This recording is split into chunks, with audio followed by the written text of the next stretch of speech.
Hey there, my name is Sally. And yes, my name was a typo that stuck. I'm an ESL teacher from the Philippines. I've been teaching English online for 4 years. I graduated with a degree in secondary education, majoring in English. I've taught various students from different countries like China, Japan, Israel, and of course the Philippines.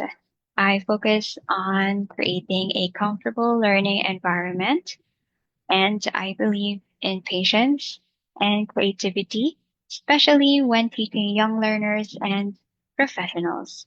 When I'm not teaching, you can find me reading, walking my dogs and my cat, or experimenting with new recipes.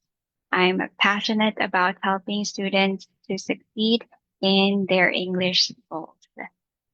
Let's transform your English skills into your superpower, one fun lesson at a time. I can't wait to get started.